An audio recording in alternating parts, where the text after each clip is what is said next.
ศาสตร์ก่อนทำผลกรรมใดไว้ชาตินี้รับผลกรรมนั้นคือมาว่านนี่เขาเห็นหยังไว้มื้อนี้เขาก็ได้รับสิ่งที่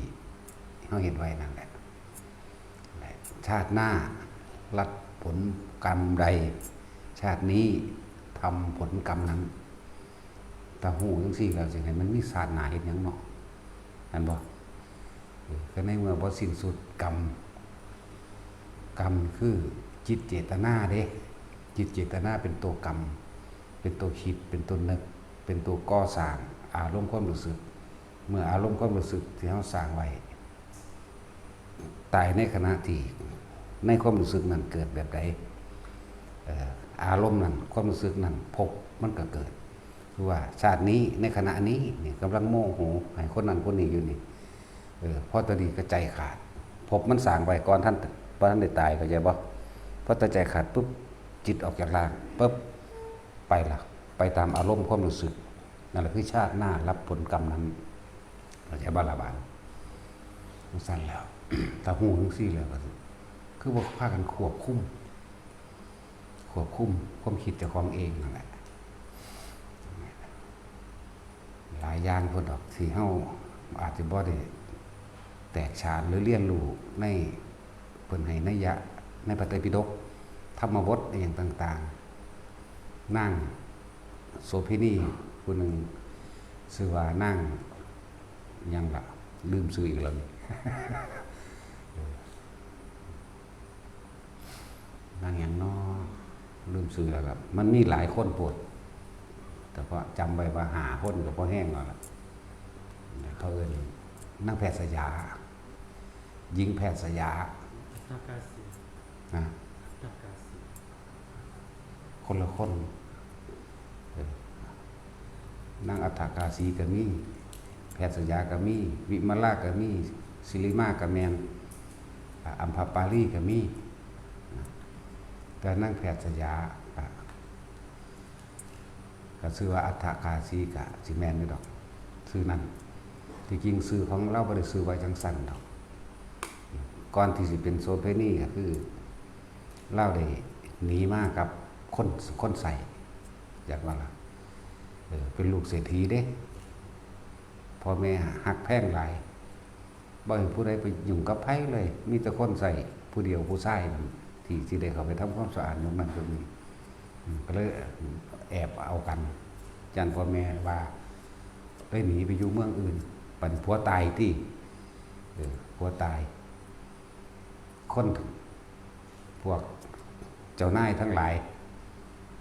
แย่งกันสิขาตีลั่นฟันแทงกันแย่งกันเขาก็เลยยกให้เป็นโสเภณีขายตัวในเมืองนั้นแหละแต่ว่าค่าตัวมันแพงภาษีที่เขาเก็บได้ในเมืองนั้นมื้อนั้นต้องจ่ายครึ่งหนึ่งเขาเลยเอ่ยว่าอัฏฐกาสีนั่นแหละอัฏฐก็คือเงินนั่นแหละเงินอัด เงินเสียภาษีครึ่งหนึ่งของเมืองจังสิได้นอนน้ำเล่านั่นแหละหลายอันหลายอย่างผ่านมาเรื่อยแต่ว่าบุพกรรมอันนึงที่เฮ็ดให้เราเปลี่ยนชื่อใหม่เป็นแพทย์สยาในสมัยศาสตร์ที่แล้วหลังจากได้บวชเป็นภิกษุณีมานำกันกับหมู่แต่ว่าหมู่กันเป็นพระอรหันต์บวชน้ำกันเป็นภิกษุณีในสมัยของพระพุทธเจ้ากัสสปะอิจฉาเขากาวตูใส่ลายสารพัดต่างๆนานาโดยเฉพาะคำบอกว่านั่งแพทย์สยาหญิงแพทย์สยาหญิงแพทย์สยาหญิงม่านยาหญิงเจ้าเล่ห์คำว่าแพทย์สยาเลยติดมาเลยนะนั่นแหละจนได้รับค่าจ้างรางวัลหลายประชาชนชาวเมืองนั้นก็เลยเอิ้นหญิงแพทย์สยาเขาบ่ได้ว่าโสเภณีเขาเอิ้นหญิงแพทย์สยาเพราะว่าเราสิเจ้าเล่ห์มันยาเรียกค่าเงินที่มาจ้างกับนอนกับเราหลายอย่างหลายโพดเขาเลยเอิ้นหญิงแพทย์สยาแต่ว่าก็ได้เมื่อได้ฟังธรรมของพระพุทธเจ้าโดยอาศัยภาษาลิบุตรไปแสดงให้ฟัง อาศัยภาษาลิบุตรไปแสดงธรรมให้ฟังก็เลยเกิดได้บรรลุธรรมนั่นแหละอาจจะเป็นโสดาบันที่แรกบรรลุโสดาบันก่อนพุทธเจ้าลูกแต่ว่าก็มีการยังแย่งชิงกันอยู่แย่งหญิงแพทย์สยาอันนี้พุทธเจ้ารู้แล้วก็เลยทรงทูตมาบวชให้เลยทูเตนะอุปสัมปทาบวชโดยอาศัยทูตแต่ว่าเป็นคำบอกของพุทธเจ้าผู้นี้เป็นพระพุทธเจ้าบวชให้แต่ว่าอาศัยทูตเข้าใจบ่ล่ะพุทธเจ้าบวชภิกษุณีนี่ก็มีที่บวชจากพุทธเจ้าก็มีพระนางพระเจ้าบดีเห็นบ่นางพิมพาแล้วก็นางอนีเด้ดังนั้นก็เจ้ามีภิกษุณีแล้วก็บวชกันเองกับหมู่สงฆ์บวชทั้งสงฆ์สองฝ่ายได้ภิกษุณีตะกี้ก็มีตะกี้แหละว่าตาเดี๋ยวนี้มันบ่มีแล้วล่ะมันบ่ครบองค์บวชจากภิกษุสงฆ์ภิกษุณีสงฆ์กับภิกษุสงฆ์บวชสองฝ่ายตะกี้แต่นางแพทย์สยานี่ได้บวชตรงจากพระพุทธเจ้าแต่ว่าอาศัยคนอื่นมาบวชให้เดินบาทูเตนะทูเตหมายถึงบททูตผู้นำข่าวสารมาบอกมากล่าวว่าเธอ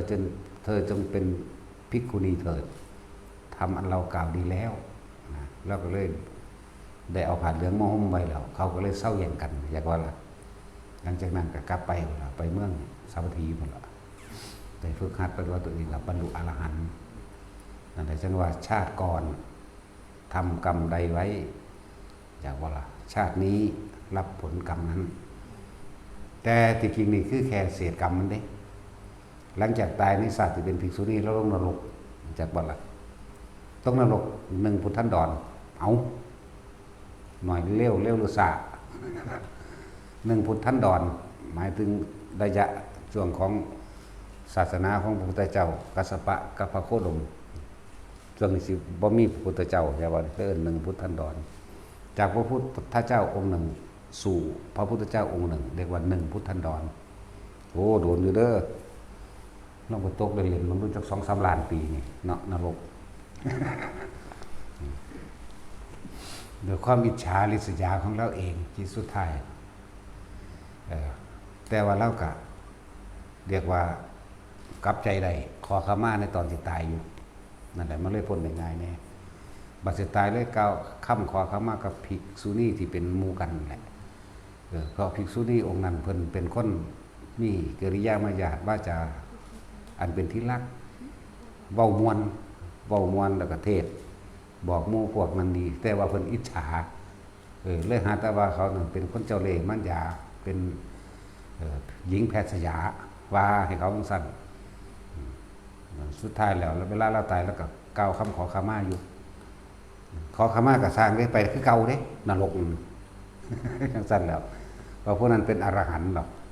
อย่างหนึ่งใช่ป่ะล่ะตกนรกอยู่1 พุทธันดรนี่แหละชาตินี้ก็จะมาเกิดด้วยผลกรรมที่เจ้าของเฮ็ดไว้ตะกี้ก็เป็นคนมักให้ท่านให้นั้นให้นี้อยู่ดอกก็เลยมาเป็นลูกเศรษฐีแต่ว่าโดยชะตาเคยทำกันไว้ ก็เลยได้มาเอากับคนใส่เอากับทาสว่าเอากับทาสอุ้ยอย่าเว้ากันดูหลายต่อสู้กูก็เสียกูบอกไปน้ำไม้ได้บาดนี่ตอนนั้นไล่บ่ได้ก็บ่ต้องไล่ตัวใดมันเป็นจังซั่นล่ะบอกกันอุ้มบิมนั่นแหละสุดท้ายเราก็มาบรรลุอยู่หรอกกรรมอันใดที่เฮาได้กระทำไว้แล้วก็เกิดอารมณ์ไว้แล้วมันทับกันไว้เข้าใจบ่นี่มันสิใส่เป็นระดับเด้ที่บอกว่าพวกเฮาบ่ฮู้ได้เวลาเฮาคิดเวลาเขามีอารมณ์ความรู้สึกพอใจมั่งไม่พอใจมั่งพอใจมั่งไม่พอใจมั่งมันทับกันไว้ไหมทับกันเป็นสั่นไว้เห็นไหมมันบ่ได้สูญหายได้สิบอกให้เด้อมันเลยกลายเป็นอนุสัยหรือกลายเป็นจิตใต้สำนึกแต่ว่ามันบ่ทันได้ถึงเวลากระทบซื่อแต่กระทบปุ๊บมันสิขึ้นมาอันโตที่สะสมไว้กระทบกับเหตุการณ์หรือเคยมีเว้นกรรมต่อกันบ่ฮู้ละการให้ผลของกรรมนี่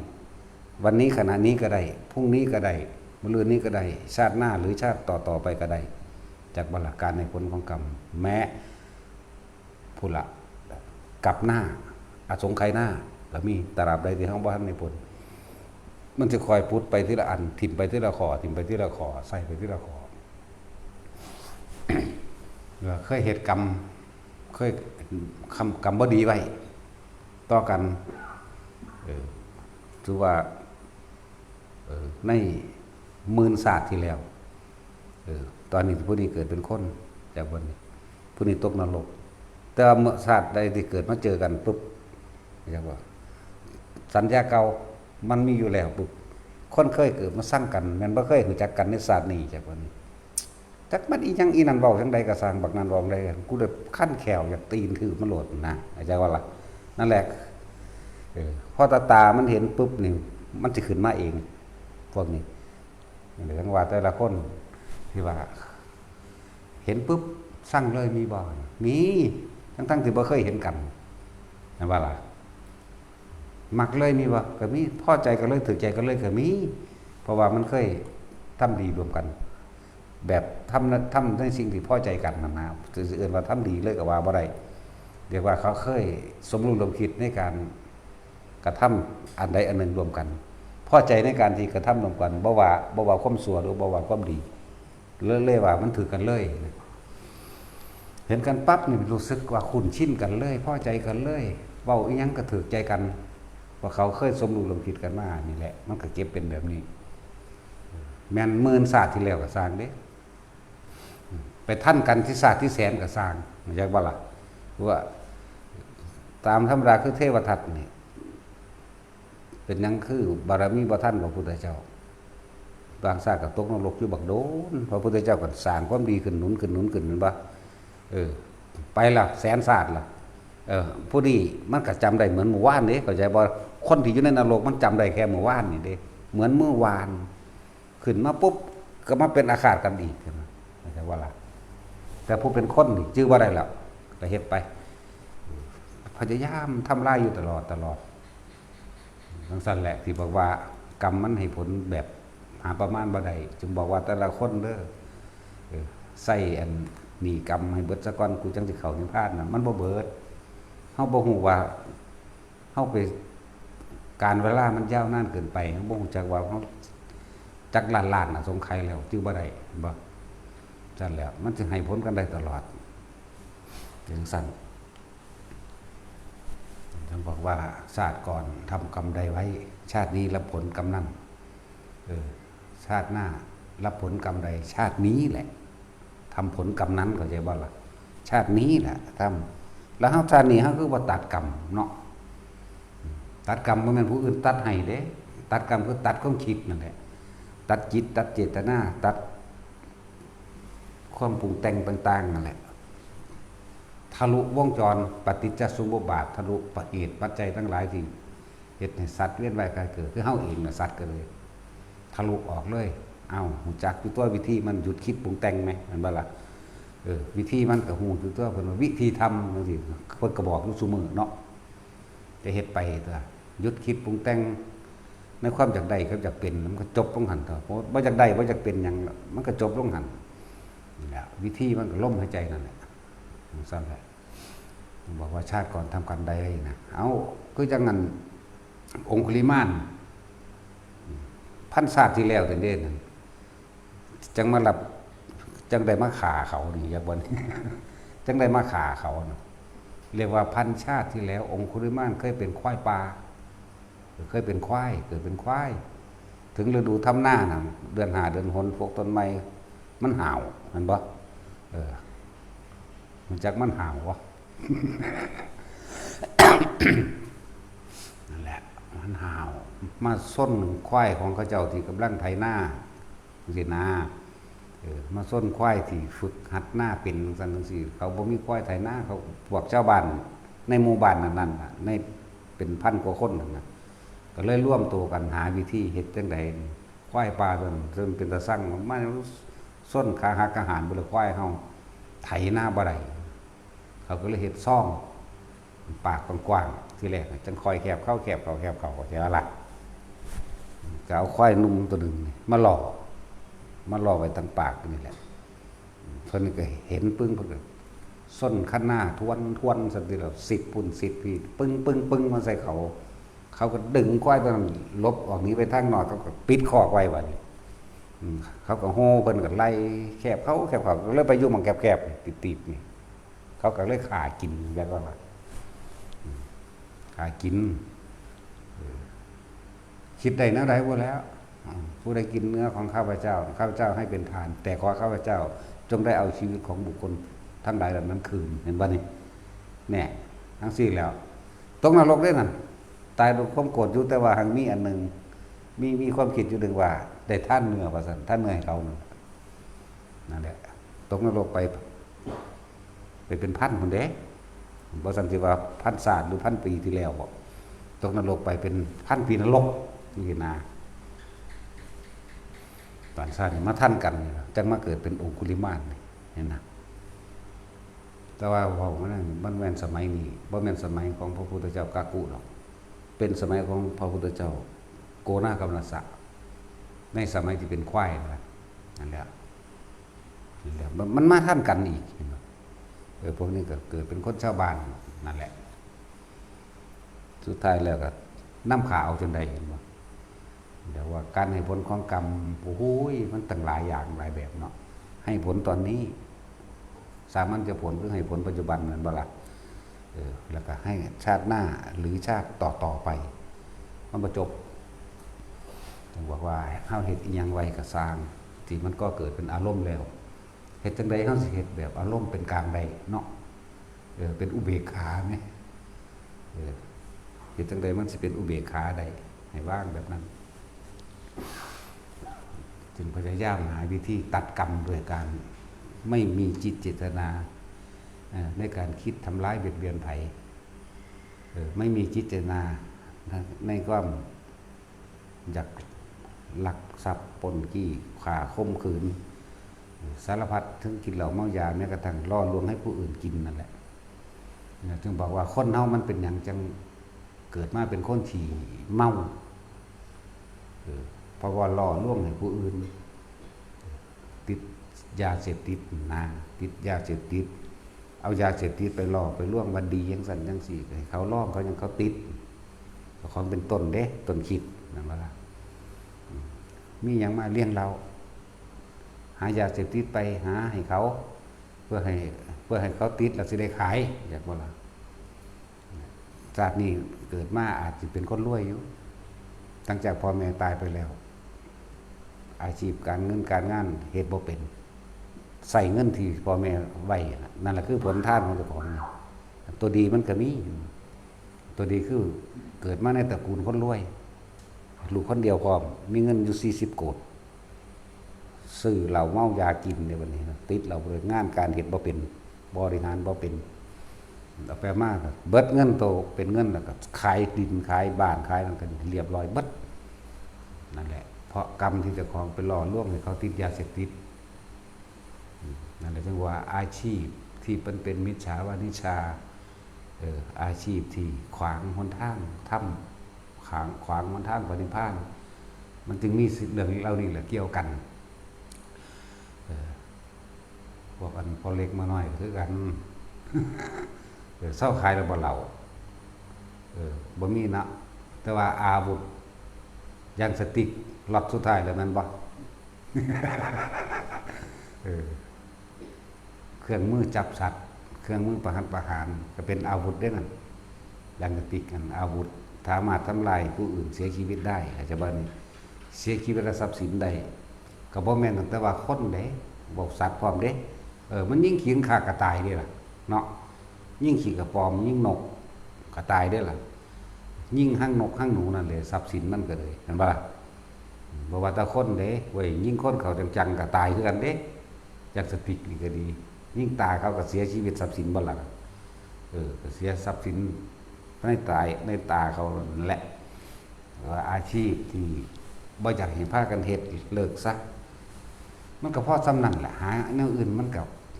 หากินไปสร้างตายเสมอกันนะไผก็ดีค้ามนุษย์แห่งประสาทนี่ที่หนึ่งเพราะว่าที่เอาเขาไปตัดป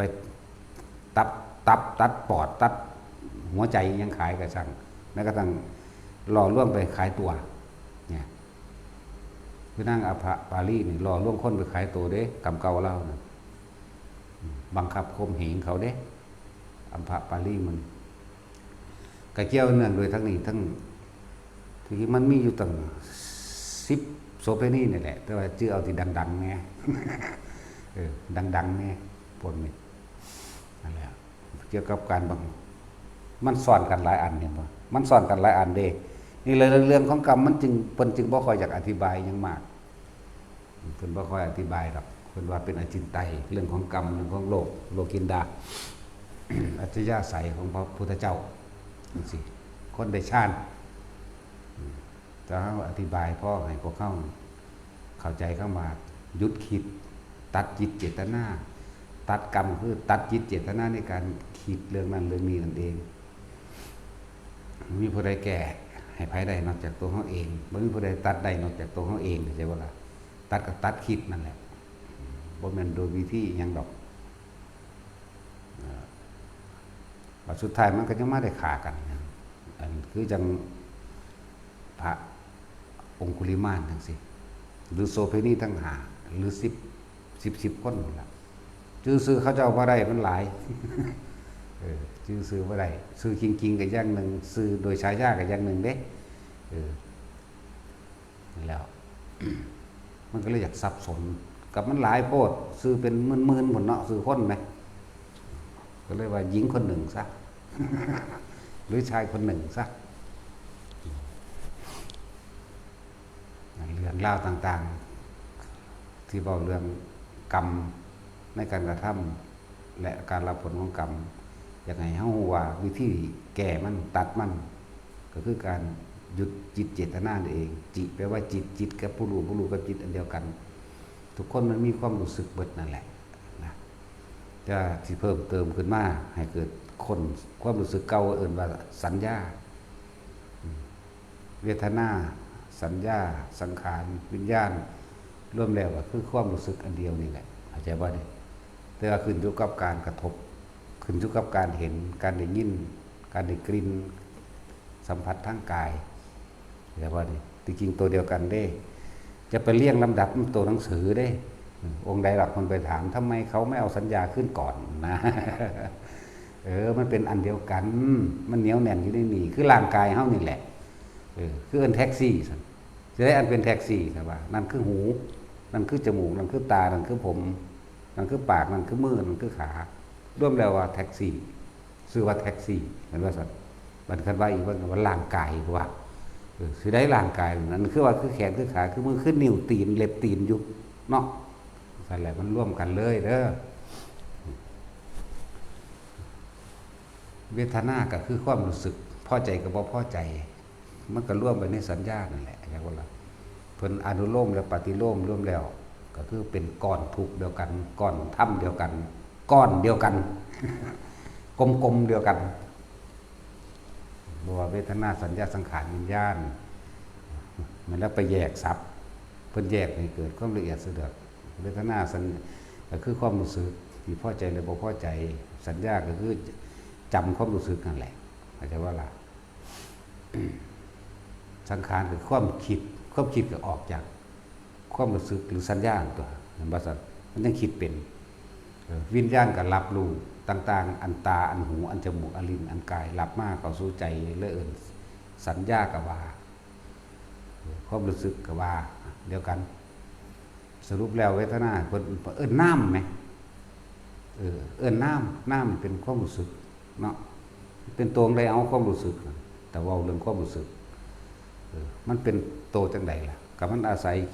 คิดถึงบุคคลที่รักมีความรู้สึกห่วงมันบ่กังวลกับเขามันบ่นั่นแล้วบุคคลที่เกลียดก็มีความรู้สึกไม่พอใจอยากทำร้ายเขาก็อาศัยการกระทบกระทั่งทั้งตาทั้งหูแต่คนที่สั่งก็เขาเว้ามาเขาย่องคนที่เฮาสั่งเนาะแล้วแม่นบ่ล่ะมันคนเรื่องไหนเอามันคนเรื่องบ่พอใจกันขึ้นมาเพื่อสิคัดงานมันบ่รู้ว่าเขาย่องคนที่เฮาพอใจเขาคนที่เฮาฮักเนาะตื้มให้เขาเด้ว่าซั่น มื้อนั้นเราไปหันอุ้ยดีดีไปเลยเด้อจังซั่นแล้วย่องเอาแล้วคนที่เจ้าของพอใจคนที่เขาสั่งบ่เอาได้บัดนี้คนที่เจ้าของสั่งนั่นแหละสัญญาเก่าๆเรื่องเก่าๆพูดขึ้นมาเอามาเป็นเหตุผลขัดงานมันบ่ล่ะนั่นแหละถ้าอยากจะหยุดก็หยุดจิตเจตนานั่นเองจิตคือจิตเจตเจหมายถึงเจตนาคือการคิดนี่เองคิดอย่างตั้งใจเด้จากว่าล่ะมันจังก่อเกิดอารมณ์ได้ก็ต้องอาศัยรูปร่างลักษณะตาท่านของบุคคลสัตว์สิ่งของนั่นแหละมันเลยว่าถึงนิพพานว่าล่ะจิเจรุนิให้ว่านี่นิหมายถึงนิพพานสั้นจิตมันก็อยู่ของมันรู้ของมันสัญญาของมันกระทั่งเมื่อบ่มีการคิดถึงเอียงเลยเวทนาเกิดได้บ่ก็บ่ได้เลื่อนว่าสัญญาเวทยิตานิโรธหยุดความคิดปรุงแต่งจากเรื่องเก่าๆนั่นว่าความจำได้หมายรู้อารมณ์ความรู้สึกเก่าๆเมื่อบ่คิดแล้วเวทนาพอใจบ่พอใจอารมณ์เกิดบ่ได้มันก็ดับความคิดได้ถึงตัวมันก็ดับเย็นนิพพานก็เลยสัญญาเวทยิตานิโรธบ่ต้องไปใส่คำว่าสมาบัติดอกอยากว่าล่ะเดี๋ยวจะไปกันใหญ่อีกเดี๋ยวก็เถียงกันเรื่องหลักการตั้งอนาคามีเท่านั้นอรหันต์เท่านั้นเนาะโอ้ยเห็นมันเลยโสดาจะค้นเถอะค่ะให้มันเอาเถนาสู้มือนี่ก็เลยคือเขาเถียงกันคารวะบรรลุอรหันต์ไม่ตายมันไม่โหดร้ายกันเป็นอรหันต์หรือจังพากันว่าเนาะสั่นตัวเข้าถึงจุดนั้นกล้าตัดมือเจ้าของออกแล้วอรหัตตะเด้คำศัพท์เดิมมันบ่แม่นหันเด้หันจังมันมาตั้งใดมันเพี้ยนซื่อๆเด้พระอรหัตเด้เป็นผู้วางมือจากบาปกล้าตัดมือตัดแขนเจ้าของออกแล้วมันว่าสั้นแล้วตัดมือเจ้าของออกได้มันก็ตัดได้ทุกอย่างนั่นว่าพวกเฮาว่าวิธีก็บอกอยู่แล้วสั่งสมกำลังให้จิตมันตั้งมั่นไปมากๆเมื่อมันตั้งมั่นมันมีกำลังมากเพียงพอมันก็คอยรู้คอยเห็นไปในความคิดเจ้าของเองเด้ว่าให้เห็นแนวอื่นได้เห็นความคิดเจ้าของเห็นนี่เป็นตาเห็นเด้ เห็นโดยความรู้สึกนั่นแหละเห็นเอามือไปแล้วนอนกลับมานั่นแหละคนนั้นก็เป็นทุกข์มากๆก็เพราะความคิดนั่นแหละมันคิดเพราะว่ามันอยากได้แบบอารมณ์ที่อยากให้มันเป็นนั่นบ่สัญญาเก่าๆนั่นบ่คือเฮาอยากได้บ้านเฮามีรูปแบบไปแล้วเด้บ่แท็กซี่มึงในประเทศไทยบ่มีรูปแบบแต่ว่ามึงไปเปิดหนังสือเห็นในหนังสือในหยังในโทรศัพท์กันบ่อยากได้แบบนี้เห็นบ่ล่ะทั้งซี่แล้วทั้งที่บ่เห็นอันตัวจริงมันก็ดีหาเงินได้บ่นี่นั่นบ่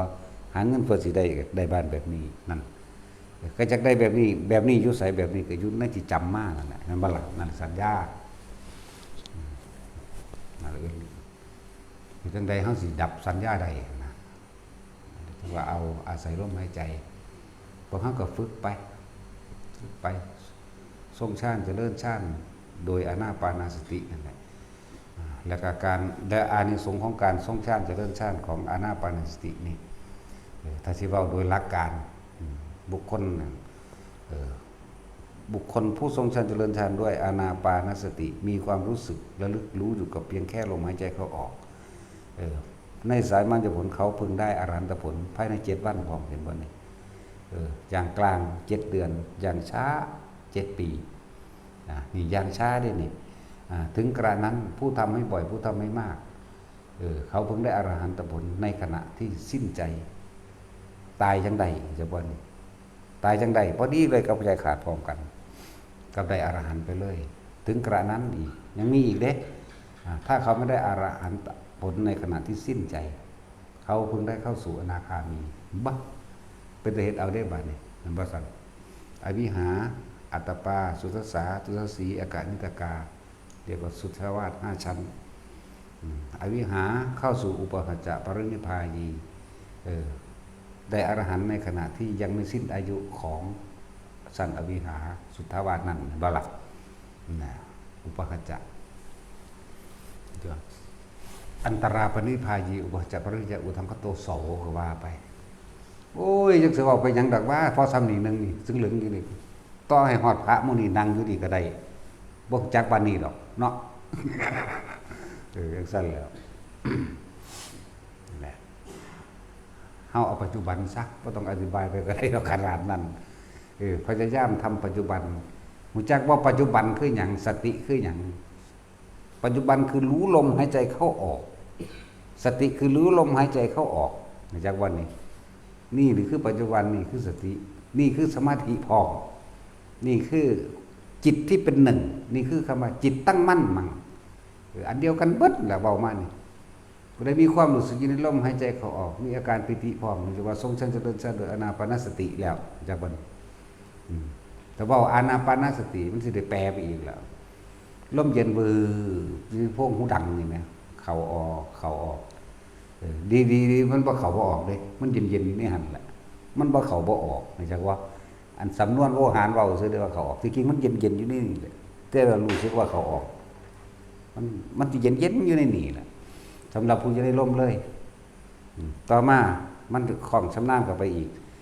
มันบ่ได้คิดถึงลมแต่ว่ามันบ่คิดถึงหยังเลยอาการปิติสิเกิดขึ้นอยู่กลางหน้าผากเฮาเลยหยังงอกๆไปเป็นลมนั่นแหละเป็นชั้นที่2นะเดี๋ยวอานิสงส์มันมีบัดนี้อานิสงส์เรียกว่าผลพลอยได้อยู่เด้บัดนี้จักบ่ได้ที่แรกอานิสงส์ตรงก่อนเนาะ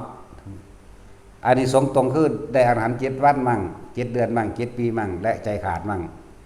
และบ่ได้อรหันต์แต่ว่าขึ้นสู่อนาคามีเข้าใจบ่นี่ของตรงมันบัดนี้เอาของผลพลอยได้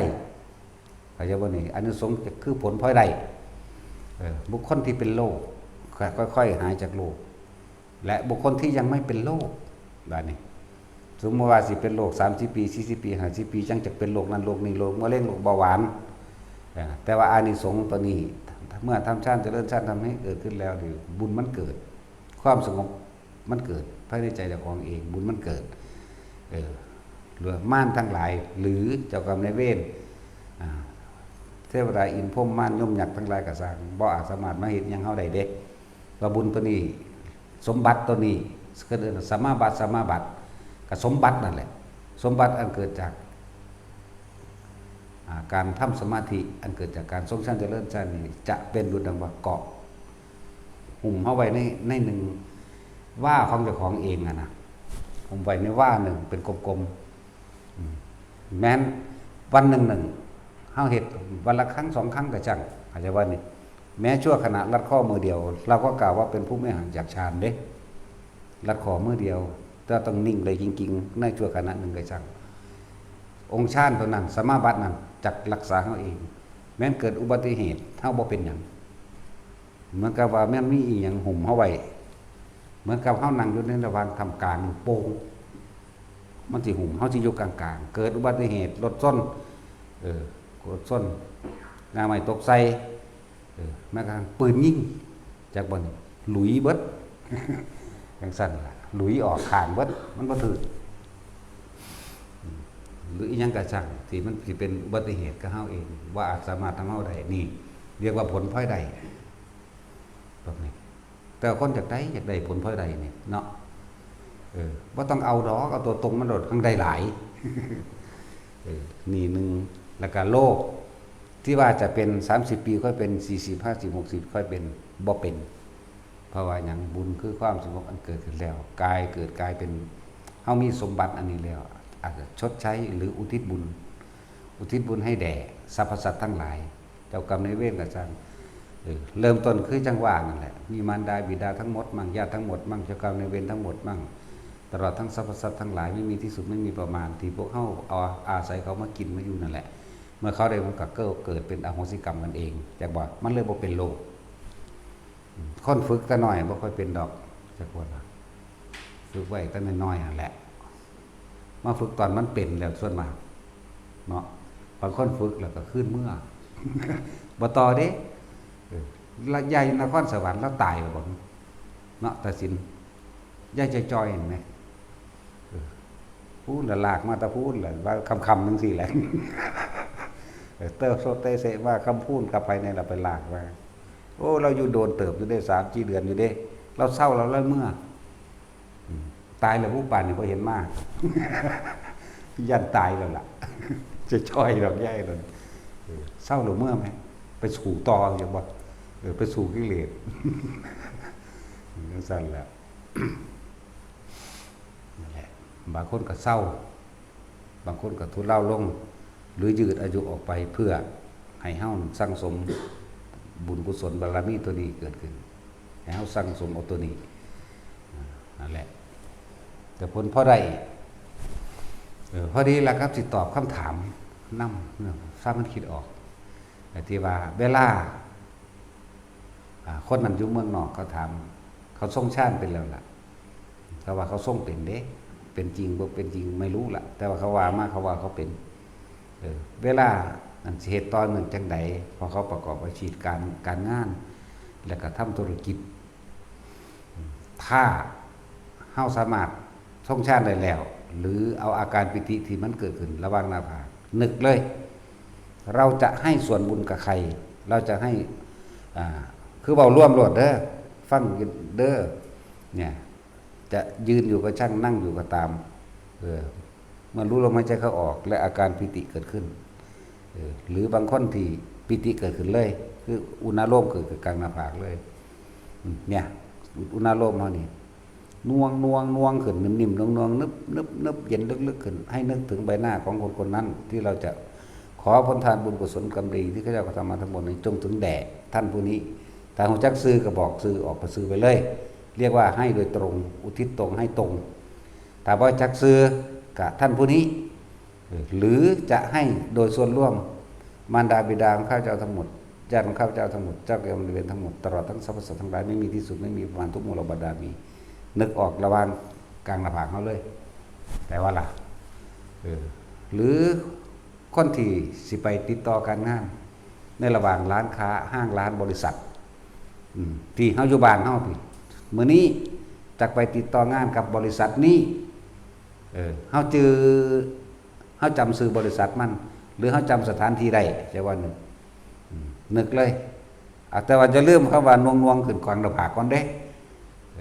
ฟังไปเด้อน่วงเกินแล้วมันจะลืมตาและหลับตาก็ได้ทั้งนั้นขอผลทานบุญสนความดีที่ข้าเราทำนี้จงถึงแด่ภูมิเทวดาลูกเทวดาที่อาศัยณสถานที่แห่งนั้นแห่งที่เจ้าของที่ไปติดต่องานนั่นแหละจะว่าอะไร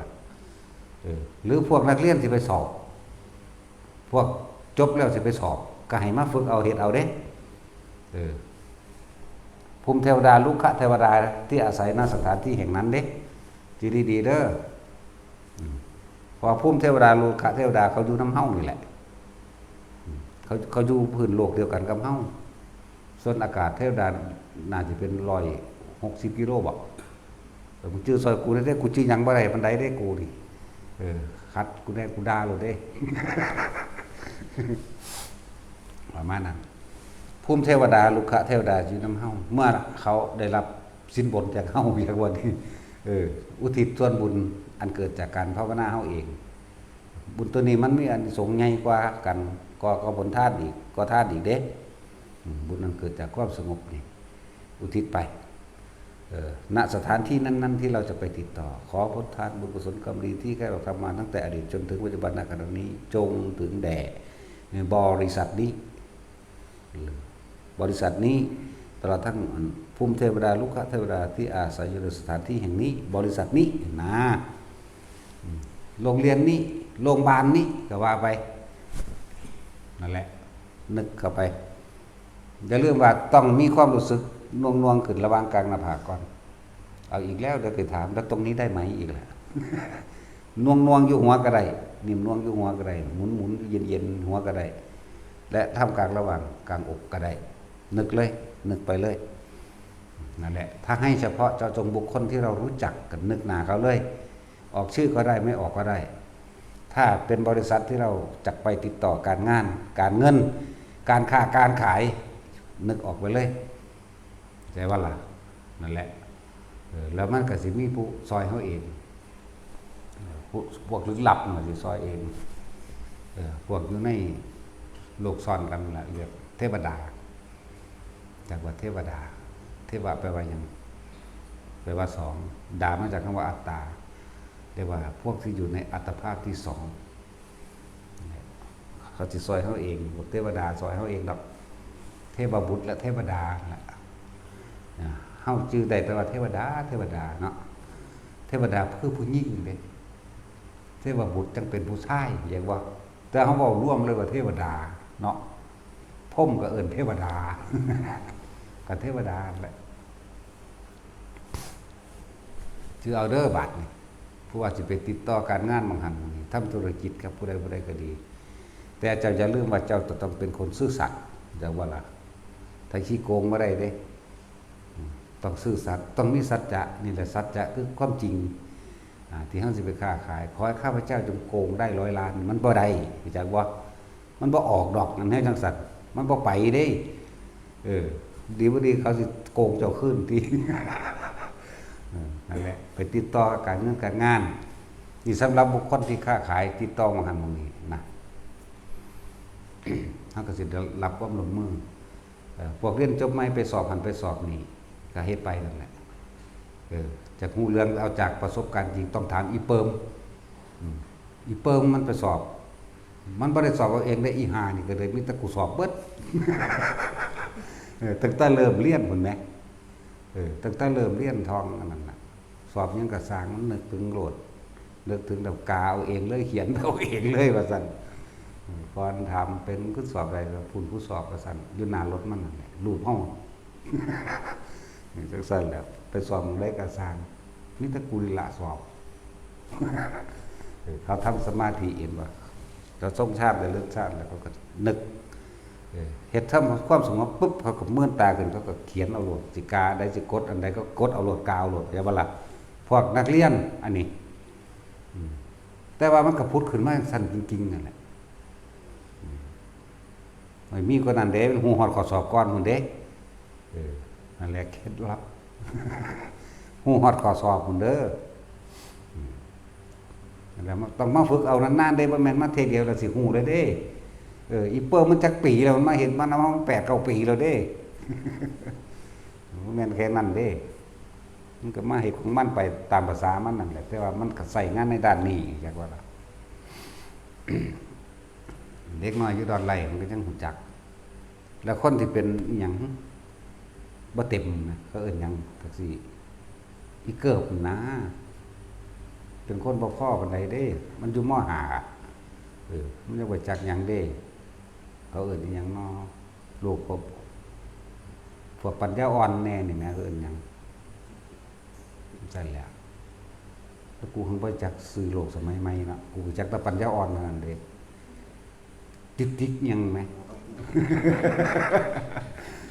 มันเป็นออทิสติกเด้มันเศร้าแล้วเด้มันมาฝึกอันนี้ล่ะมันเศร้าล่ะเรียนหนังสือก็เก่ง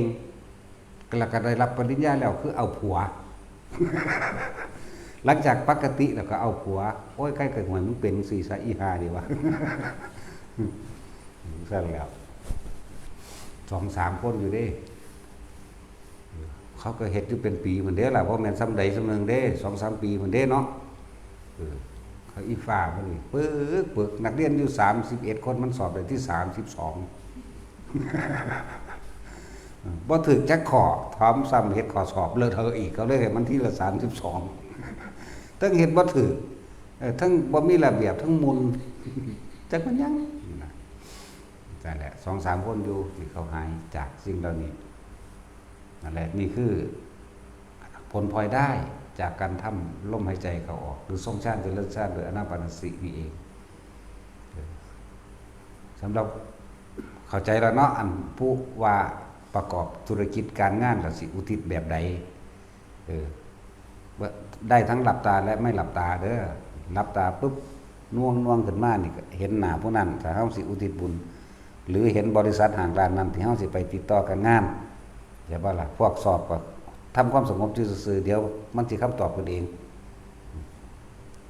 เอาแช่ชั่วขนาดรัดข้อมือเดียวนี่ก็ได้นะน่วงนึบขึ้นมาแล้วเอาโลดอย่าว่าล่ะเศร้านี่เรียกว่าผลภายได้คนที่จะเป็นโรคในอายุเท่านี้ไม่เป็นเลยอย่าบอกคนที่เป็นอยู่แล้วค่อยๆทุเลาเบาบางและถึงกับหายได้นั่นแล้วคนที่ ที่ว่าเจ็บปวดกับบ่เจ็บปวดนะถ้าทรงเป็นแล้วเฮ็ดเป็นแล้วนะคือตอนนี้ภิกษุพระในวัดเฮานี่ก็ป่วยติดเตียงเด้แต่ว่าอยู่ได้กับลมหายใจอันนี้เด้ที่บ่ปวดรุนแรงจักบ่กระดูกผุโรคมะเร็งกระดูกผุเบิดแล้ว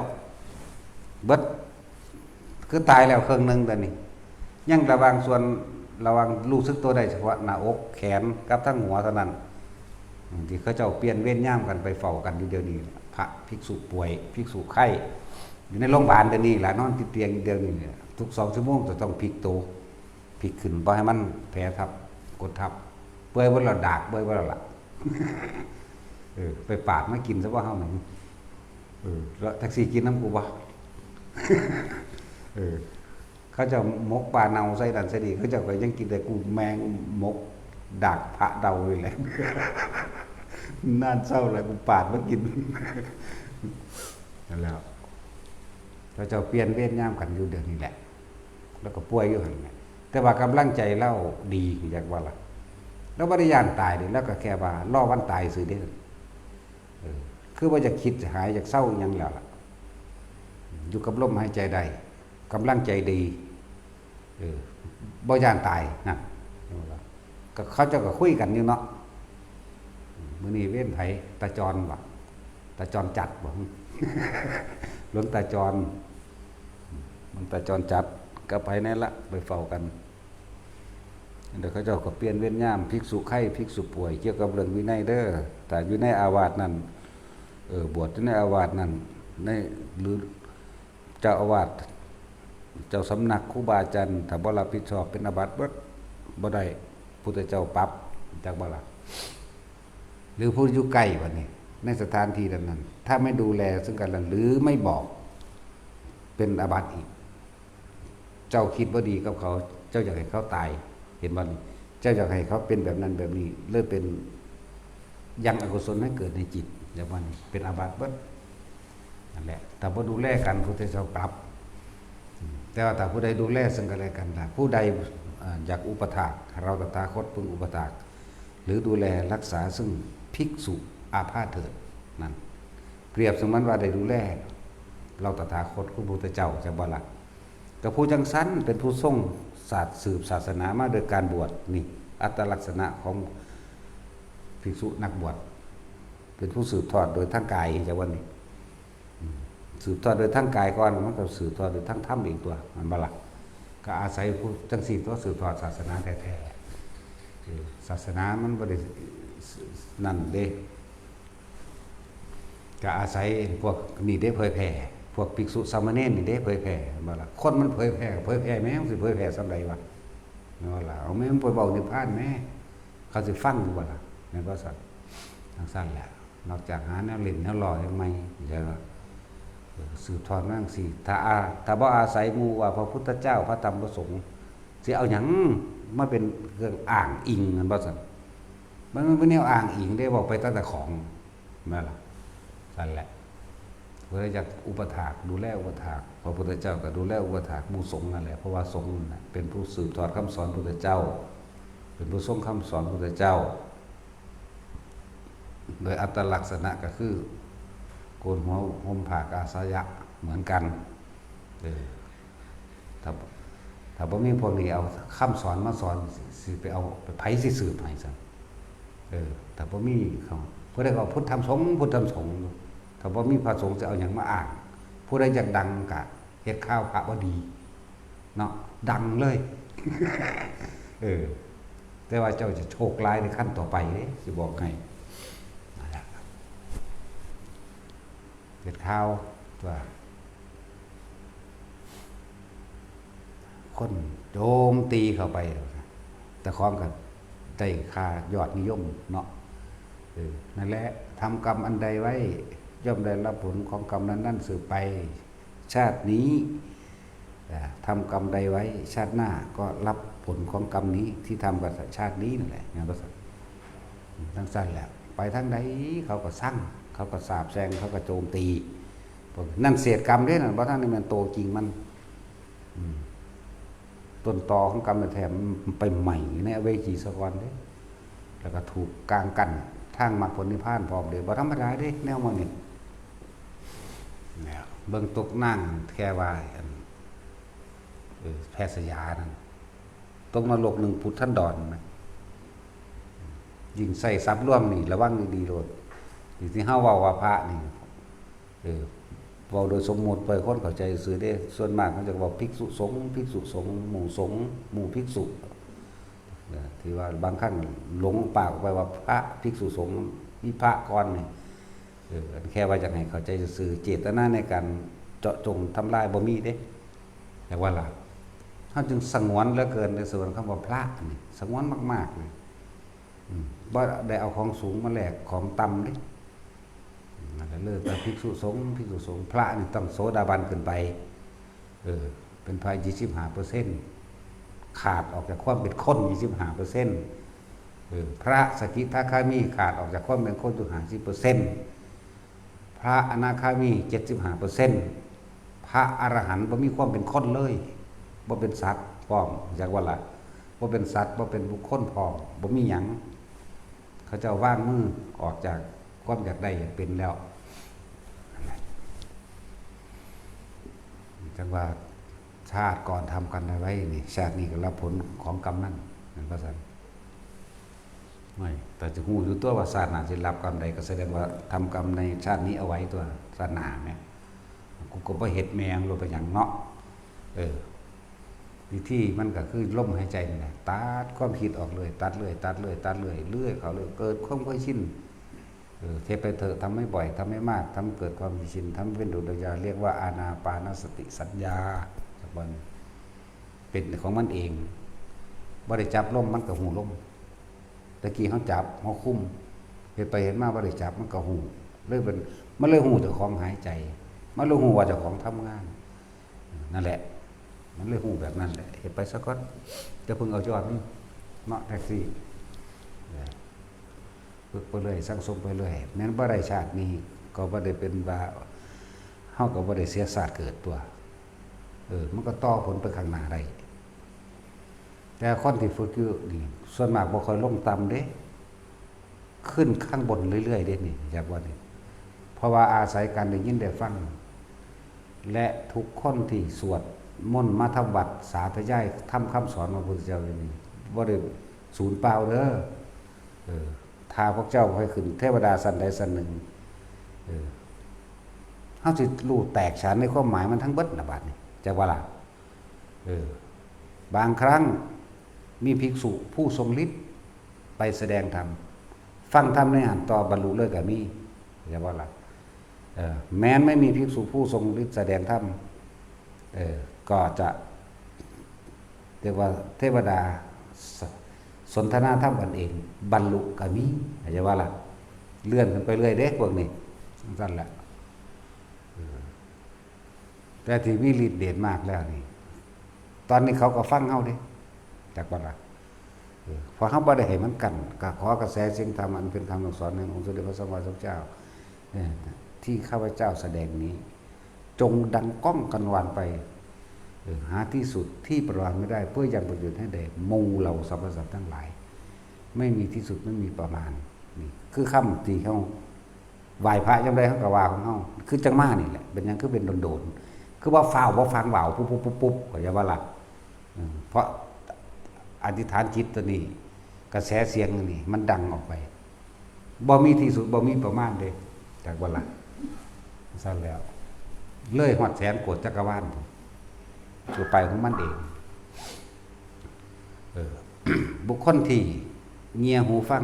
น้อมโสดเพื่อที่จะฟังมันมีอยู่แล้วฟังไปฟังไรตัวนี้ฆ่าปั้วเกิดมากกระไดเหมือนกับเฮาฟังธรรมจักได้ฟังในสิ่งที่ไม่เคยได้ยินได้ฟังแต่สิ่งที่เคยได้ยินได้ฟังอยู่แล้วนี่ไม่เข้าใจก็จะเกิดความเข้าใจแตกฉานไปแต่จะว่าล่ะบางพวกกับบรรลุไปเลยเด้นั่นแหละเรื่องสั้นเรียกว่าทุกคนที่ทองคำสวดมนต์ใดหรือเรียกว่านั่นคือคำสอนของพระพุทธเจ้าเลยสัจจายะแปลว่าสาธยายธรรมคำสอนของพระพุทธเจ้านั่นเป็นคำสอนพระพุทธเจ้าตัวนี้ก็สิหนุนเฮาอีกแบบหนึ่งเข้าใจว่านี่พระเจ้าก็บรรลุเพราะว่าการอย่างนี้ได้ฟังเลยล่ะ แต่กี่พระท่านได้ปฏิบัติยังมากเด้เนาะแต่ที่ว่าตัดเอาหม่องมันบรรลุโลดนะคือผ่านเจ้าโกนทยาปปะพัทยามหานามะและพระอัจฉริหาองค์ฟังเมื่อแรกธรรมจักรมันบอกฟังวันแรกพระอัญญาโกณทัญญาบรรลุแค่พระโสดาบันเท่านั้นแล้วแต่ว่ามูเทพเทวดาทั้งหลายบรรลุ18 โกฏเทพเทวดาทั้งหลายเหล่านั้นมาจากไสเพราะเขาเจ้าสั่งสมไว้ตอนที่เขาเจ้าเป็นมนุษย์อยากบ่ล่ะตอนเป็นคนคือเฮาเดี๋ยวนี้แหละจากศาสนาของพระพุทธเจ้าองค์ใดองค์หนึ่งอยู่หั่นแหละเพราะว่าจะเป็นพระกะกูสันโธโกนคัสสะพระกัสสปะแม้กระทั่งพระพุทธเจ้าโคตมะของเฮาเองเมื่อครั้งที่เราเสวยชาติเป็นโพธิสัตว์ผ้าเขาเจ้าทำบุญทำความดีผ้าเขาเจ้าเข้าวัดฟังธรรมเข้าใจว่าล่ะทั้งสั้นแล้วก็เลยเกิดกลายเป็นข้างตกข้างตามสวรรค์พรหมโลกต่างๆพระพุทธเจ้าเฮาแสดงธรรมจักรกับปวัตตนสูตรเทพเทวดาทั้งหลายเหล่านั้นบรรลุถึง18 โกฏ180 ล้านเข้าใจว่าล่ะแต่มนุษย์พระอัญญาโกณทัญญาบรรลุโสดาบันผู้เดียวแต่ว่าทั้งสั้นแล้วนั่นแหละเทวดาเขาก่อนนำธรรมไปเบาสืบต่อกันเข้าใจบ่นี่แหละเทวดาสนทนากันเองยังนะสาตายคือราติยักษ์กับเหมอวตารยักษ์คุยกันมันดอกไม้แปลกประหลาดยังไม่แม่นฤดูกาลที่เกิดมันก็เกิดได้ถามกันเมื่อกี้เจ้าไปใส่มาเจ้าบ่ฮู้บ่พระพุทธเจ้าแสดงธรรมโอ้ยข้อยก็ถามหาเจ้าอยู่เดียวนี้แล้วซั่นก็คุยกันพระพุทธเจ้าแสดงว่าจังไดที่แรกก็บรรยายสัมพุทธพุทธเจ้าก่อนเป็นผู้วางมือจากบาปแล้วเป็นผู้ขาดออกจากราคะแล้วก็ว่าไปจิตมันน้อมลงแล้วก็บรรลุโสดาบันแล้วก็นั่งโสนกุติกนะแม่ของพระโสนกุติกนะคือนั่งกาลีนั่นบ่ล่ะเนี่ยหญิง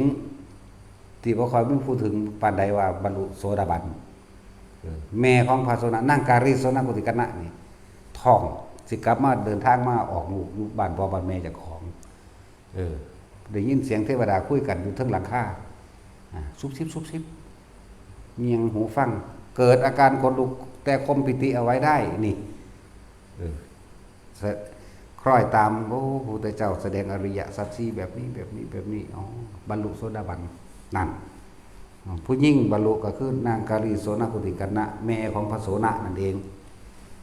ส่วนผู้ชายคือพระเจ้าโกณทัญญะจากว่าล่ะนั่นแหละพอเขาเจ้าสั่งสมมาแล้วเหมือนกับพวกเข้านี่ถือว่าพอถึงนิพพานอาจจะเป็นตกข้างในสวรรค์สันใดสันหนึ่งหรือพรหมโลกสุภาพาสีอริยเมตไตรแสดงธรรมจะว่าล่ะถ้ามาจากบรรลุปัวเลยเป็นอรหันต์เลยขอให้ทุกคนได้เป็นหนึ่งในหันแต่พอถึงเด้อเมื่อพาสีอริยเมตไตรแสดงธรรมหมู่เทพเทวดาบรรลุอรหันตผลนี่ประมาณไม่ได้ห่วยกูเป็นหนึ่งอยู่ในประมาณบ่ได้ก็เอาจะคนเลยนะเนาะพอเล็กน้อยหรือเอาแมงตอนนี้หล่นหน้าบ่ต้องไปหวังข้างหน้าเว้ยตายนี่กูดังโลดนั่นแล้วแต่ห้ามปัจจุบันนี้แล้วอนาคตไม่ต้องไปคำนึงถึงก็ได้บ่ต้องไปคำนึงถึงก็ได้อนาคตขอให้อยู่ในนี้ได้เถอะมันเป็นเราเองตัวนั่นแหละเขาจะได้รับผลอรหันตผลก็เพราะว่าเราทำไว้ในชาตินี้ปัจจุบันนี้ขณะนี้เรียกว่าบาดนี้มันเฮาฟังบ่เข้าใจใช่ปะเพิ่นแสดงธรรมครั้งที่2เพิ่นแสดงธรรมครั้งที่3เฮาก็ที่เฮาสั่งสมไว้ในคำธรรมจักรนี่ในอทิตตะนี่ในอนัตตลกนสูตรนี่3สูตรนี่ว่าไปใส่ทุกพระองค์แสดงเบิดเข้าใจว่าล่ะ3สูตรและปฏิจจสมุปบาทแล้วก็เพิ่นก็สิแสดงอานาปานสตินี่คือกันเห็นบ่นี่พุทธเจ้าทุกพระองค์เป็นหนึ่งเดียวกันเป็นแสดงธรรมอันเดียวกันแต่ว่าโดยประสบการณ์อาจจะเรียกว่าหมวดปกิณกะหรือโดยปริยายเพิ่นฮู้อุปนิสัยของแต่ละองค์สิเป็นเคยทำบุญทำกรรมมารวมกันกับเพิ่นใช่ป่ะทำบุญทำบาปมานำกันนั่นแหละเพิ่นอาจสิซี่เป็นจุดเอานั่นแหละจึงบ่ได้ยืนยันผูกขาดว่าจะต้องอย่างนี้เท่านั้นอย่างอื่นไม่จริงบ่แม่นเด้เพิ่นสิแสดงตามอุปนิสัยนะ คือพระพุทธเจ้าเฮาแสดงให้พวกข้างข้าว500นั่นน่ะไปฟังหมู่พระสงฆ์สาธยายธรรมสวดมนต์ไหว้พระเรื่องเกี่ยวกับอายตนะนี่แหละอยากบ่ล่ะยังละลืมแล้วล่ะอายตนะ12อย่างนี้ละอันนี้ละถ้ากันเพลินจักบ่ตีนเกาะอยู่ฟ้าผนังตกว่าหัวหม่งโลกบินหินตายซ้ำตายแล้วไปเกิดสุสวรรค์สัตว์ราบดึงไหมนี่คือการได้ยินได้ฟังถ้ำขณะตายแต่ว่าเขาเป็นสัตว์เดรัจฉานเขาก็ไปเกิดเป็นเทวดา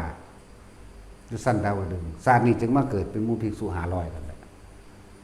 บัดนี้พุทธเจ้าก็แสดงธรรมของเก่าที่เขาเคยจำมานี่เลื่อนว่าหูอุปนิสัยหรืออัจฉริยะใสของสัตว์เหล่านั้นเพิ่นเลยแสดงไปตามอัจฉริยะใสของพวกเหล่านั้นคือมีของเก่าสะสมก็เลยบรรลุไปเลยโจร500คนจังซั่นแหละเป็นลูกศิษย์ของไผล่ะพระสังฆิจจะสามเณรพระสังฆิจจะบวชให้แต่พระพุทธเจ้าแสดงธรรมเข้าใจว่าล่ะในสมัยนั้นเป็นอรหันต์เด้พระอรหันตดีพระเนรนั่นแหละบอกว่าที่พวกเข้าพากันสวดพากันวาอยู่เดี๋ยวนี้แสดงอยู่เดี๋ยวนี้มันบ่ได้สูญหายเด้มันก็สั่งสมไปในอารมณ์บางคนก่อนที่ตายนึกถึงบทสวดแค่นะโมตัสสะภะคะวะโตอะระหะโตตายไปซ้ำยังต่ำก็คือดาวดึงอยากบอกถ้านึกถึงผลท่านแค่จาตุมแล้วสิบอกไงแต่สวดมนต์มั่งนึกถึงหลวงพ่อมั่งอยากว่าดาวดึงขึ้นไปบทสวดต่างๆขึ้นไปชั้น3ชั้น4ถ้านึกถึงผลกุศลที่เคยทำสาธารณกุศลสาธารณประโยชน์ต่อมุสาวาสกับชั้น4ไปทั้งสาธารณประโยชน์ทั้งของท่านอย่างต่างๆย่านตะคนบ่ได้ย่านตะคนบ่ดีหาวจักว่าล่ะท่านเท่าไรกูก็บ่พอนะกูบ่หนำใจย่านตะคนบ่ได้5-6คนนี่4-5-6ไม่ได้บอกเลขได้บอกสั้นสวรรค์เด้บอกสั้นสวรรค์4ก็ดุสิตนั่นแหละ5ก็ปารณิม6ก็ปารณิมนั่นล่ะนิมมาสิหาแต่ว่าเอาหน้าซ้ำหมู่นี่มั้ยเนาะอย่างน้อยเฮาตายในการทรงชาติหรือเลื่อนชาติอันใดอันหนึ่งก็สร้างดอกพรหมโลกโลดอายุมันยืนกว่ากัน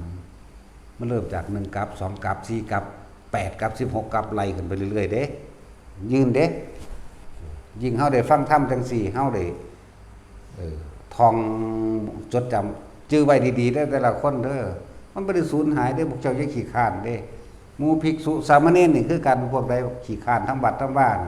บ่ได้หยังกันเอามึงลองเบิ่งขนาคนสิได้ดีหรือได้เลวเฮาฮู้จักอยู่เด้เบิ่งตอนมันเฮ็ดตอนนี้แหละบักจ้อยมันขี้คร้านคนจังซี่ที่สิไปได้ดีสิได้ชีวิตบ้านปลายสิมีความสุขบ่เขาสร้างไว้แต่ตอนที่มีกำลังเด้นั่นบ่ล่ะมันชื่อว่าอะไรวะสวากิตาขี้คร้านว่ากันนี่ที่สิได้ดีจักว่ามันก็ขยันมาแต่น้อยตัวก็ได้อดทนเอาเบิ่งเด้อผู้สิได้ดีคือเน้นไผนั่นว่าแต่ใส่บ่ปากกูเฮ็ดอย่างเดียวแล้วก็บ่เคยขาดอีหยังจักเทื่อเด้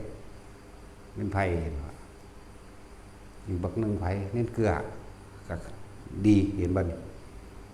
ปุกอีกโอ้เอาหยังมันในจักหน่อย แต่ภาวนาหีแมงยังบ่คิดไปตัวทีตัวเดียวภาวนาหาแมงบ่ภาวนาหามันเกิดเลิศแล้วภาวนาหาหีแมงบ่ดอกภาวนาหามันเกิดตั้งแต่วันบ่ได้ภาวนามันคิดไปตัวทีนั่นแหละมันก็บ่ตัวอีกเด้ตัวกูแรงตีปากเอาซะตัวบ่ได้นั่นดำๆดอกจะเป็นแมงยังเกิดมาขี้ไล่นั่นแหละคนที่ได้ดีนั่นมันสิใส่ใจสุดแนวเด้แล้วก็มันบ่เกียงบ่องค์บ่ถือตัวคำว่าไม่องค์แปลว่าไม่ถือตัวจักบ่องค์บ่ถือโตนี่ว่าถ้าใส่เฮ็ดเบิดก็ให้อุปถากพระหมู่ภิกษุทั้งหลายเหล่านี้อุปถากเด้หัดรับใช้ตัวแม่นบ่ล่ะสอนให้หัดรับใช้ไปบักน้อยๆมันมาอยู่แตะพ่อกับแม่ลูกบักห่ามันไปพุ่นแล้วนะโมนั่นน่ะ โรคอีประสาทมันเป็นบ้านี่นั่นหัวงอกเป็นกรรมของพอมันชาติก่อนทำกรรมใดไว้มึงจะต้องกลับมารับชาติที่เป็นประสาทมึงจะว่ามึงเคยไปย่อยเขาประสาทแต่ของได้รับแต่ว่าแม่นเป็นประสาทเลยมาให้เว้อขึ้นมาโอ้ยสิมาแอวเอาแต่ใจนี่จะกูฟาดปากมันได้อีหาดีวะสั่นแล้วด่ากระดาตอนหน้าดีเด้เนาะนี่แหละคนไม่นินทาผู้อื่นไม่มีในโลกคือเฮานี่แหละแต่ว่าเฮานินทาตอนหน้าเด้นั่นว่าแท็กซี่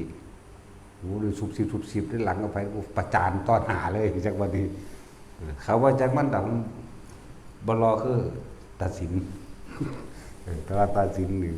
ผู้ใดว่าถอดตัดสินเป็นคนยังไงเลยโอ้ยสงบด้วยหันไหนวะเบิ่งเอาหลวดเขาเฮ็ดอันใดไว้ในตอนนี้กับสิ่งที่เขาได้ในภายภาคหน้านี่เรียนหนังสือกับเก่งขยันวัตใส่ยังเฮ็ดปึ๊ดบ่เคยขาดบ่ขาดทำวัดบ่ขาดบิณฑบาตบ่เก็บบ่ป่วยพร้อมเด้ดีแต่ก็บ่เว้าอีกบ่เว้าอีกเด้ถามก็บ่จะเว้าเด้บักหานั่นก็เลยเอาแม่มึงบาดเดียวว่าเว้าของกูบ่รอคือแต่เฮ็ดปานนี้นั่นแหละฮู้รสดอกว่าคนมันสิได้แม่นสิมาทั้งธรรมก็ได้ดีโดยธรรมเขาจะว่าแม่นสิไปทั้งโลกก็ได้ดีโดยโลกบอกดิใส่ง่ายบอกยังเฮ็ดนำเบิดบ่เกียงงานไปตั้งเดียวว่าตะบอกกูเฮ็ดด้วยความซื่อสัตย์พร้อมเด้บ่ได้มีความ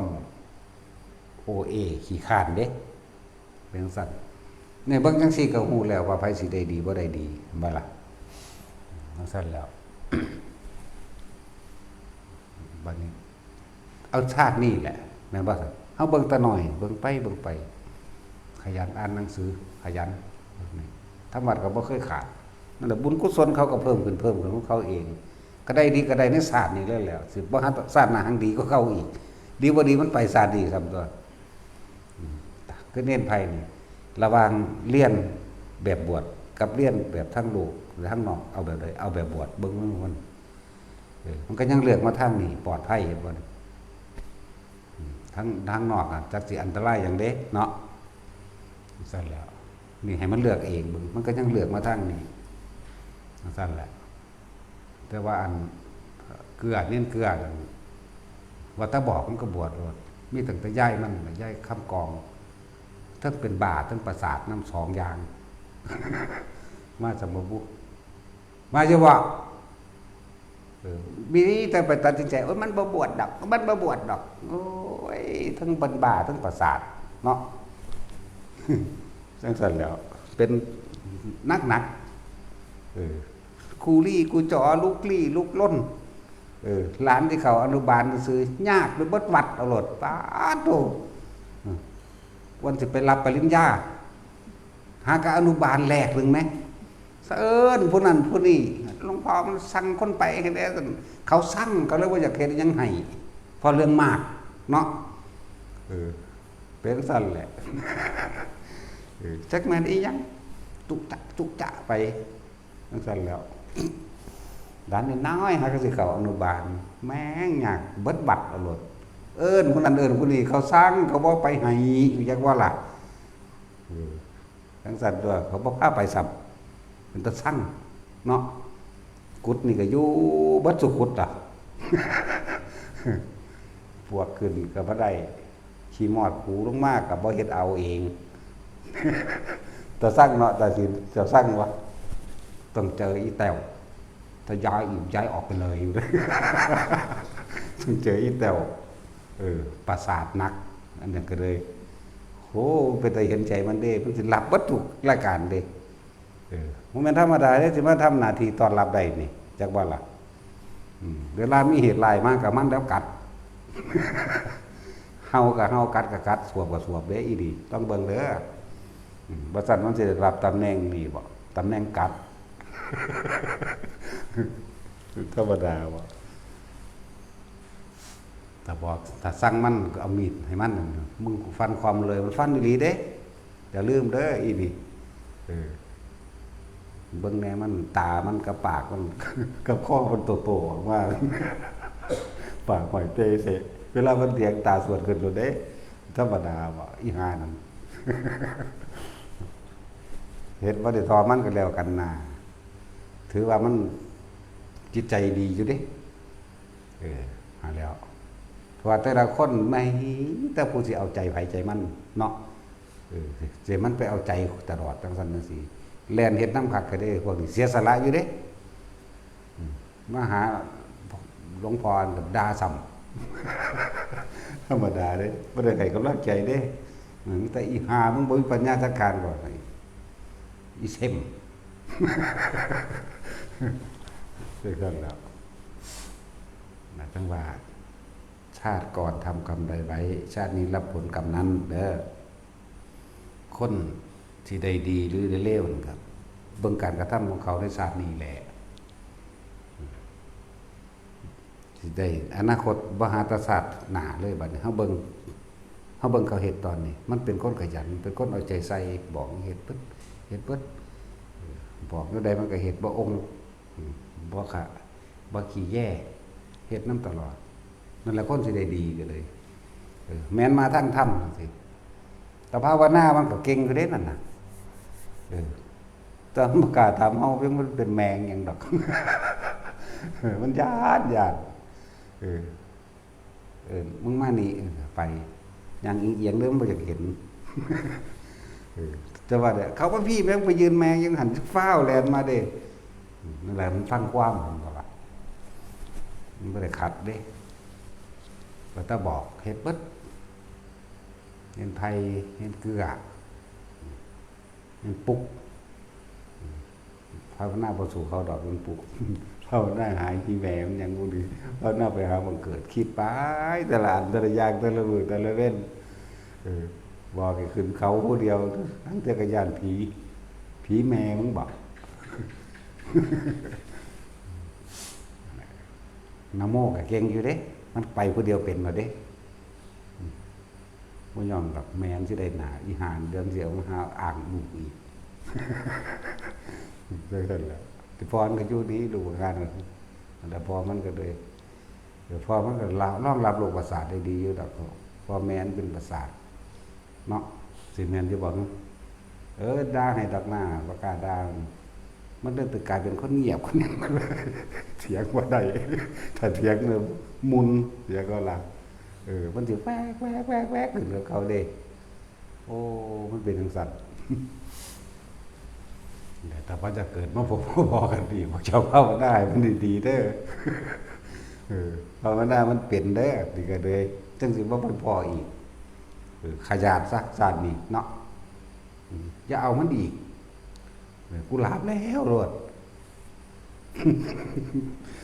อยู่ในหูดังเดี๋ยวมันเป็นแต่ว่าจะไปรับผลกรรมในล้านศาสตร์หรือล้านกับล้านอสงไขยเด้อมันบ่ทันได้เบิดกรรมเป็นได้ไผก็ดีเพียงแต่ว่าเฮาทำบุญโดยทานโดยศีลโดยภาวนาของเฮานี่เป็นเกาะห่มไว้บ่ให้ตัวนั้นเข้ามาแทรกได้ซื่อเรียกว่าทำบุญหนีบาปจากว่าล่ะมันคนละกระเป๋ากันบ่ได้เฮาตกต่ำระวังเด้อเวลามันให้ผลนั่นฉะนั้นต้องสร้างบุญสร้างกุศลไว้เป็นเกราะป้องกันเจ้าของบุญเป็นที่พึ่งของสรรพสัตว์เด้